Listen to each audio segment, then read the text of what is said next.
shouldn't waste too much time with this. If I've got any red on me, just juiced up some beets. Yeah. Anyway, Roland Martin was talking about these comments that Ben Carson made recently on Twitter, I believe, what he was talking about. Just paraphrasing here. I guess he was talking to people at Margaret, that golf course down in Florida, and how he's talked to people there and how Trump can't be a racist and you have blacks and Mexicans working there and this and that and the other, which means nothing.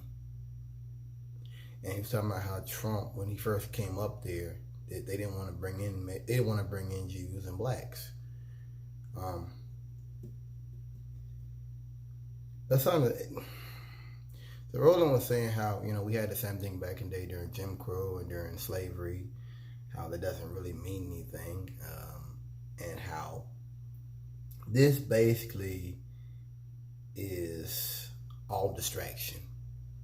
And he went back to 98. I guess it was Newt Gingrich. He was seen as kind of a hard with black people, and so he got bounced out. And second Bush got elected a couple years later, 2000, I think, and how Bush was seen as a compassionate conservative. You had Colin Powell, you had Condoleezza Rice, proving my point that just because a black face running the Nazis or running a fascist system, it doesn't stop being a fascist system. I think with Obama, it was an iron fist wrapped in velvet, if that's any better, but it doesn't change the fact that you're a empire, you're a war empire that's got, your empire on the world's doorstep. Got off subject. And he was talking about how the comments Ben Carson made in that tweet about how Trump can't be a racist, that was not for black people. That was for those suburban soccer moms that whole State of the Union where he brought out the Tuskegee Airmen. I think he put a black woman Super Bowl commercial. I didn't see it. And some other kind of stuff. That's basically what that was. That was simply to the soccer moms that, well, Trump can't be that bad. And I kind of caught it then, in that Trump is not a. You have to understand white supremacy. We have to understand it. It's I know the mindset of the conservative. The mindset of the conservative is racism is about the Klan marching, and racism is about cops, Rodney King stuff. And they don't see racism as the person that doesn't get the job, while the person that, white man's looking at them smiling, explaining to them why they didn't get the job. Racism is about blockbusting and redlining. Racism is a lot more nuanced and under the surface now. You understand? Than it once was. And so he's putting forward his black people, and his black people are black men to go off to fight in their wars. Their black people are Tuskegee Airmen. I think that Trump is a different era of white supremacists. He's a different era of white. Farrakhan talked about this, about why we sell out and all that. I think Trump realized or recognized he's of the era that, hey, some of these black people out here want to put on the blue contacts. Hey, some of these black people want to dye their hair blonde.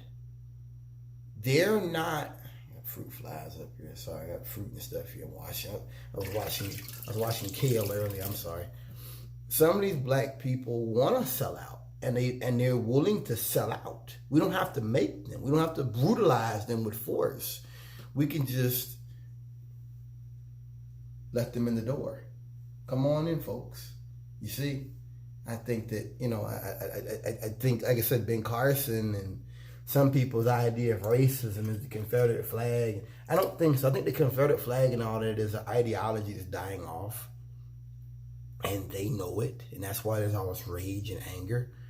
I don't think a lot of these kids are down for that. I saw that. I really felt bad. I'd go out to these areas in West Virginia and stuff and go eat at a restaurant, and I just like, I feel bad for these kids. You can just see it. Like, these parents are teaching their kids about a system that doesn't work now, didn't work back in the day, it don't work now, and 20 years from now, it won't even exist. They're teaching their kids about stuff that's just not real.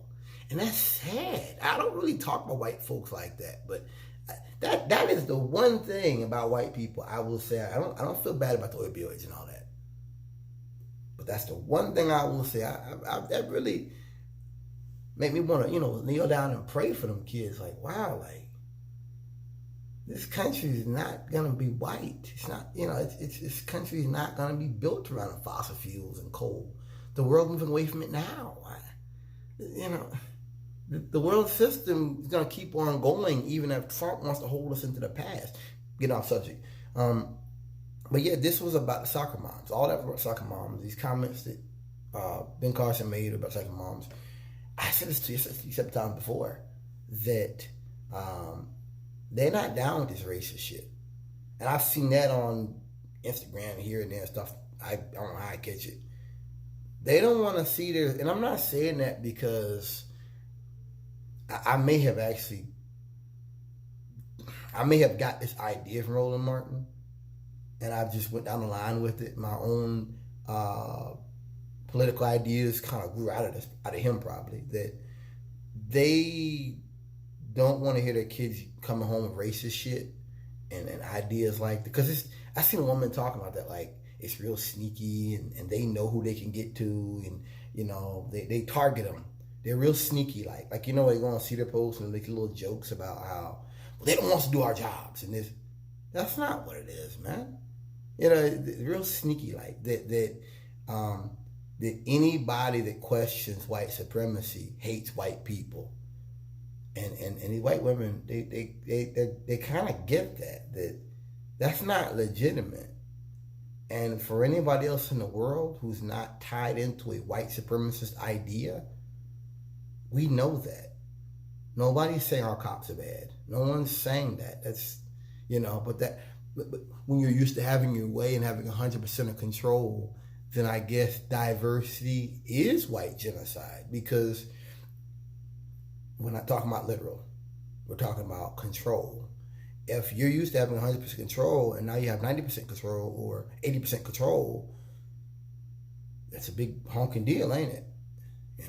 Anyway, but these women, they know, like I said, they know that white supremacists, and I'm talking about the gutter level of white supremacy, the people going up to the people at Charlottesville and people at the thing in Virginia with the rifles.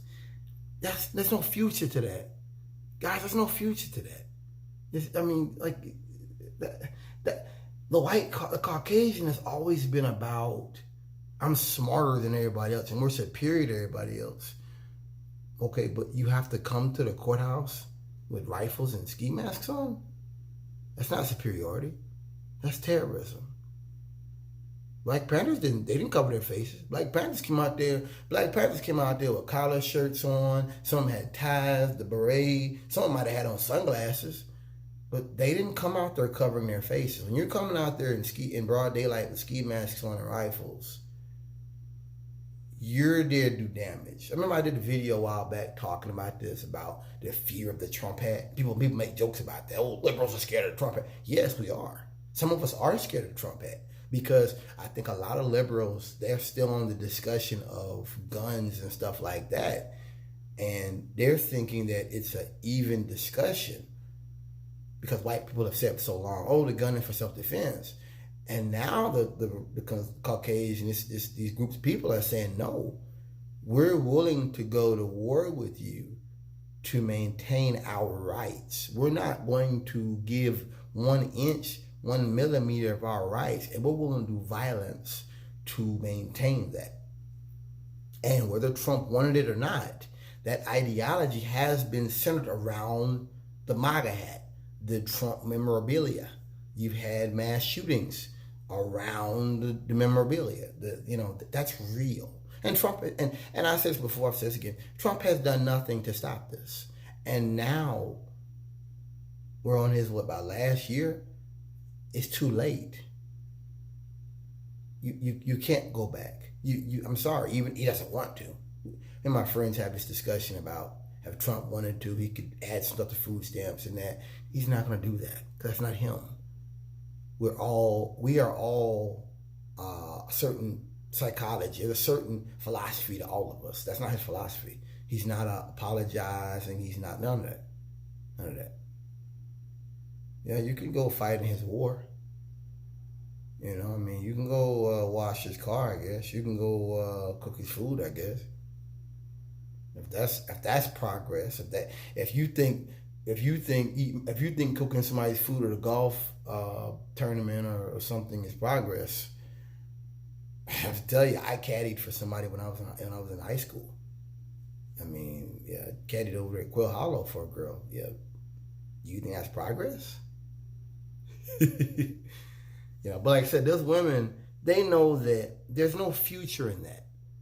That the fact these white men are so proud to do that, well, first of all, they're not proud.